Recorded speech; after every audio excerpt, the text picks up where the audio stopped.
జోగులాంబ గద్వాల జిల్లా పెద్ద Dhanwada ethanol company దగ్గర ఉద్రిక్త పరిస్థితులు అదుపులోకి వచ్చాయి. ఇథనాల్ కంపెనీ మాకొద్దు అంటూ ధర్నాకు దిగిన రైతులు ఆగ్రహంతో కంపెనీ తాత్కాలిక షెడ్డులను కూల్చివేసి నిప్పు పెట్టారు. అడ్డుకునేందుకు ప్రయత్నించిన పోలీసులతో వాగ్వాదానికి దిగారు. తోపులాట్లో ఓ మహిళకు గాయాలు కూడా అయ్యాయి. ఆందోళనకారులను శాంతింపజేసిన పోలీసులు ఎవరిని వారి గ్రామాలకు పంపించేశారు.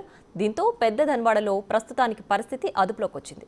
దీనికి సంబంధించి మరిన్ని వివరాలు మా ప్రతినిధి శంకర్ అందిస్తారు. జోగులాంబ గద్వాల జిల్లాలో ఇథనాల్ కంపెనీ వ్యవహారం పూర్తిగా ఉద్రిక్త వాతావరణం చోటు చేసుకుంది. ముఖ్యంగా రాజోలి మండల కేంద్రానికి సమీపంలో ఉన్నటువంటి పెద్ద ధన్వాడ దగ్గర ఏర్పాటు చేస్తున్నటువంటి గాయత్రి ఇథనాల్ కంపెనీ మాకొద్దంటూ కూడా సమీప గ్రామాలకు సంబంధించినటువంటి రైతులు మరియు ప్రజలు కూడా పూర్తిగా దీన్ని అవాయిడ్ చేస్తున్నటువంటి సిచ్యువేషన్ కనిపిస్తుంది. ప్రజెంట్ మనం ఎక్కడైతే ఉన్నామో ఈ ప్రాంతంలోనే ఇప్పటి వరకు పెద్ద ఎత్తున ఈ సమీప గ్రామాలకు చెందినటువంటి 12 గ్రామాలకు సంబంధించినటువంటి రైతులు ప్రజలంతా కూడా ఇక్కడికి చేరుకోవడంతో పాటు ఇథనాల్ కంపెనీ ఏర్పాటు కోసం చేస్తున్నటువంటి తాత్కాలిక షెడ్డులను అదేవిధంగా ఆ నిర్మాణాల కోసం ఉపయోగిస్తున్నటువంటి జేసీబీలు పొక్లైన్లు అదేవిధంగా దానికి సంబంధించినటువంటి వాహనాలను అన్నిటినీ కూడా ధ్వంసం చేసినటువంటి సిచ్యువేషన్ ఇక్కడ కనిపిస్తుంది. గతంలో కూడా 2023కు సంబంధించి ఎప్పుడైతే ఈ యొక్క ఇథనాల్ కంపెనీకి సంబంధించినటువంటి వ్యవహారం వెలుగులోకి వచ్చిందో దీని అంతా కూడా అప్పటి నుంచే ఈ యొక్క గ్రామస్తులు పూర్తిగా వ్యతిరేకిస్తున్నారు. ముఖ్యంగా ఈ గొడవలు పెద్ద ఎత్తున జరుగుతుండడంతో పోలీసులు ఇక్కడికి చేరుకోవడంతో పాటు ఇక్కడ ఎలాంటి అవాంఛనీయ సంఘటనలు జరగకుండా చూసుకుంటున్నటువంటి సిచ్యువేషన్ అయితే మనం ఇక్కడ గమనించవచ్చు. ఓవరాల్ గా చూస్తే ఇది దాదాపు 189 కోట్ల నిర్మాణంతో గాయత్రి ఫ్యూయల్ ఇథనాల్ కంపెనీ ఇది. దీనికి సంబంధించి గతం నుంచి కూడా మేము దీన్ని అవాయిడ్ చేస్తున్నాం. గతంలో ఇక్కడ వేరే కాలుష్య రహిత పరిశ్రమను కొనసాగిస్తామని చెప్పి మా దగ్గర భూములు తీసుకున్న తర్వాత ఇప్పుడు ఇథనాల్ కంపెనీ చేపట్టడంతో ఒక్కసారిగా గ్రామస్తులు కూడా పూర్తిగా ఆవేశంతో ఇక్కడికి రావడం జరిగింది. మొత్తంగా పోలీసులు వారిని కంట్రోల్ చేశారు. అయినప్పటికీ కూడా ఇక్కడ ఏర్పాటు చేసినటువంటి షెడ్ల నిర్మాణాలను అదేవిధంగా వాహనాలను పూర్తిగా ధ్వంసం చేయడంతో పాటు వాటికి నిప్పు పెట్టినటువంటి సిచ్యువేషన్ ఇక్కడ కనిపిస్తుంది.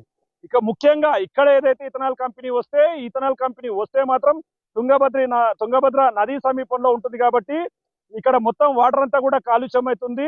మొత్తంగా ఇదంతా కూడా డిస్టర్బ్ అవుతుంది. ఆర్డిఎస్ కెనాల్ కు సంబంధించినటువంటి వాటర్ పొల్యూషన్ కూడా జరుగుతుంది. రేడియేషన్ ఎక్కువగా రావడం వల్ల ఇదంతా కూడా చాలా ఇబ్బందికరమైనటువంటి వాతావరణం ఉంటుంది కాబట్టి దీన్ని మేము అవాయిడ్ చేస్తున్నాము. మాకు ఇథనాల్ కంపెనీ వద్దు అంటూ కూడా పెద్ద ఎత్తున ధర్నాకు దిగారు. ఇక్కడ పోలీసులకు అదేవిధంగా రైతులకు మధ్య కొంత వాగ్వాదం చోటు చేసుకున్నటువంటి సిచ్యువేషన్ అయితే కనిపిస్తుంది. ఇప్పటికీ ఇక్కడికి పోలీసులు చేరుకోవడంతో పాటు ఇక్కడ ధ్వంసం చేస్తున్నటువంటి వాటిని నివారించి గ్రామస్తులను అదేవిధంగా రైతులందరినీ కూడా తిరిగి వారి ఇళ్లలోకి పంపించినటువంటి సిచ్యువేషన్. ఇక ఈ కంపెనీకి సంబంధించి ఎవరైతే ఇక్కడికి పనులు చేయడానికి వచ్చారో వారిని ఇప్పటికీ ఒక ఉద్రిక్త వాతావరణం ఉంది కాబట్టి దీనికి సంబంధించి వారిని వెంటనే ఇక్కడ నుంచి వేరే ప్రాంతానికి కూడా షిఫ్ట్ చేశారు. ఇక్కడ పనుల నిర్మాణం జరగకూడదు, జరిగితే చాలా ఇబ్బందికరమైనటువంటి వాతావరణం ఉంటుంది కాబట్టి ఇదంతా ఇక్కడితో ఆపివేయాలి. తర్వాత ప్రజలు అదే విధంగా రైతులతో కలిసి చర్చించిన తర్వాత వారి నిర్ణయాల మేరకు ఈ యొక్క ఇథనాల్ కంపెనీకి సంబంధించినటువంటి